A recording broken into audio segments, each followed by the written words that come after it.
এবং আমি আগামী 23 তারিখ সৌদি আরব যাব। যে জায়গায় আমরা ঘর ভাড়া করি, কাছে দূরে সবগুলো আমরা ভিজিট করব এবং দুটা প্যাকেজ চিন্তা ভাবনা করছি।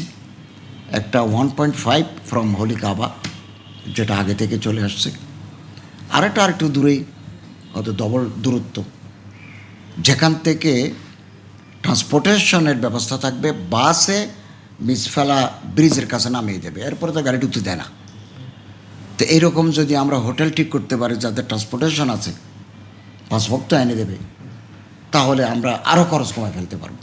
তো দুটো প্যাকেজ দেব, একটা আগের মতো প্যাকেজ, ওখানেও আমরা কমাবো, বিমান ভাড়া কমাবো, ঘর ভাড়ার দিকে আমরা কমাবো। আমি নিজে যাচ্ছি, আরেকটা একটু দূরত্বে করব, ট্রান্সপোর্টেশন থাকবে, আরও কমে যাবে, আরও কমে যাবে। এখানে একটা কথা হচ্ছে যে সৌদি গভর্নমেন্টকে আমাদের একটা কনসিডারেবল অ্যামাউন্ট দিতে হয়, এটা মানুষ জানে না।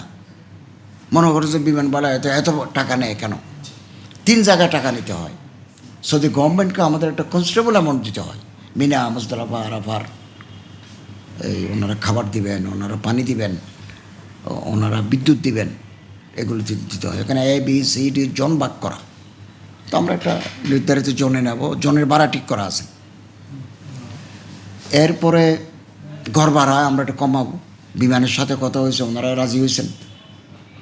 আমাদের চিফ অ্যাডভাইজার সাহেব নিউ ইয়র্ক যাচ্ছেন, ওখান থেকে আসলে আমরা ওনার সাথে বসে এক্সপার্ট নিয়ে বিমানের ভাড়া কতটুকু কমাতে পারি। NBRকে আমাদের 5,000 টাকা করে মাথা পিছু হাজিদের দিতে হয়। আমরা NBRের সাথে যোগাযোগ করে ওই টাকা যদি মুকুব করতে পারি, 5,000 টাকা কমে গেল। 35,000 টাকা আমরা প্রতিটি হাজির থেকে নিই, আশকোনায় আমরা ফেরত দিই। তো নেওয়ারও দরকার কি, ফেরত দেওয়ারও দরকার কি, এটা প্যাকেজের আওতায় রাখবো। তো 40,000 ওখানে কমে গেল। বিমান ভাড়া যদি আরও কিছু কমাতে পারে, ঘর ভাড়া কমাতে পারে, আশা করতেছি যে আমরা 2 প্যাকেজেই কমিয়ে ফেলতে পারবো ইনশাল্লাহ, চেষ্টা করব। এবং আমরা বিমানকে বলেছি, যেখানে হজ উমরা করতে লাগে 70-80 হাজার টাকা, যেমন এখন ইকোনমি ক্লাসে যাচ্ছে 21,000 টাকা করে বাংলাদেশ বিমান। তো হজের সময় এটা 1,94,000 হয় কেন?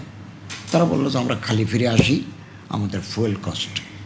তো খালি ফিরে আসলে বিমান যখন প্যাসেঞ্জার ছাড়া থাকে, ফুয়েল কম খরচ হয়। ডেডিকেটেড ফ্লাইটে মানুষ আনতে পারে না, আসার সময় মানুষ আনতে পারবে না, কোনো তৃতীয় স্থানে ট্রানজিট করতে পারবে না, এগুলো শর্ত। তো আমরা তাদেরকে বলেছি আপনারা খাত বলেন, বিমান ভাড়া কত, কত বলেন, এগুলো আমরা কমাবো, এগুলো ওনাদের কাছ থেকে নিয়ে কমাবো। এবং আমার মনে হচ্ছে আমাদের চিফ অ্যাডভাইজার সাহেবও আমাদের সাথে একমত হবেন, আমরা এটা কমাতে পারবো। একটা ভুল ধারণা আছে যে হাজিদের কাছ থেকে টাকা নিয়ে আমরা মন্ত্রণালয় লোকেরা ওখানে যায়, ওখানে গিয়ে হজ করে আসে।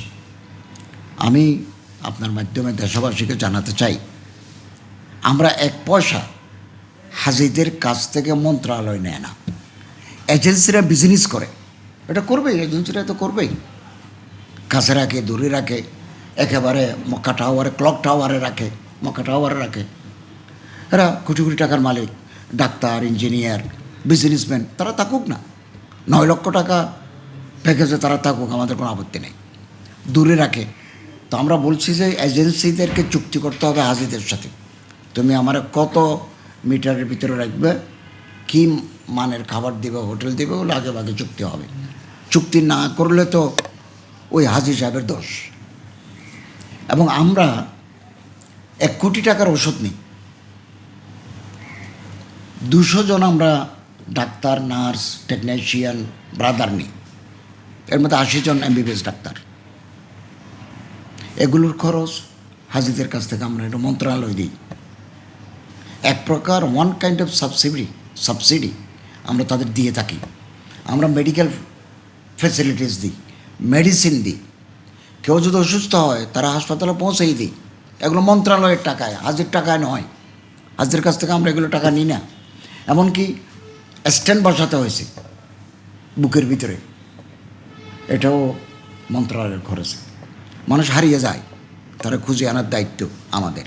মানুষ মারা যায়, তাকে কবরস্থ আপনি ইচ্ছা করলে করতে পারবেন না, এগুলো সৌদি গভর্নমেন্টকে জানিয়ে করতে হবে এবং ওনাদের ব্যবস্থাপনায় হবে। তো আমাদের লক্ষ্যবল লাগবে না? আমাদের মিনিস্ট্রিতে বিশাল এক গ্রুপ যায় এবং যেতে হয়। অনেক বৃদ্ধ হাজি আছেন যে টাকা হারিয়ে ফেলছে, আমরা ওনাদেরকে আমার মন্ত্রণালয় থেকে ওনাদের দিই। 2023 সালে আমরা ঘর ভাড়া কমে যাওয়ার কারণে একজনকে 23,000 থেকে 60,000 টাকা পর্যন্ত ফেরত দিছি, রিটার্ন করে দিছি। আমরা হজ নিয়ে মন্ত্রণালয়ে ব্যবসা করে না, সেবা দেয়। মানুষের ধারণা আছে যে আমাদের টাকা নিয়ে ওনারা ওখানে, ওনাদের টাকা নিয়ে আমরা করি না, এগুলো মন্ত্রণালয়ের টাকা। তো মন্ত্রণালয়ের একটা অধিকার আছে, উনি ইচ্ছা করলে কিছু মানুষ কমাতে পারেন, কিছু মানুষ বাড়াতে পারেন, এটা তো আমাদের মন্ত্রণালয়ের উপরে। অথবা চিফ অ্যাডভাইজার যদি বলেন এই 10 জনকে তুমি ইনক্লুড করো, যতজনেই আমরা ইনক্লুড করি, এগুলো হাজিদের কোনো ব্যাপার না, এগুলো মন্ত্রণালয়ের ব্যাপার। হাঁটাচারি মঞ্চাতে একটা ফতোয়াও আছে, রাষ্ট্র যদি ইচ্ছা করে যে কোনো মানুষকে হজের কাজে যুক্ত করতে পারে। আমি এদিন ফতোয়া নিয়ে আসছি হাঁটাচারি থেকে।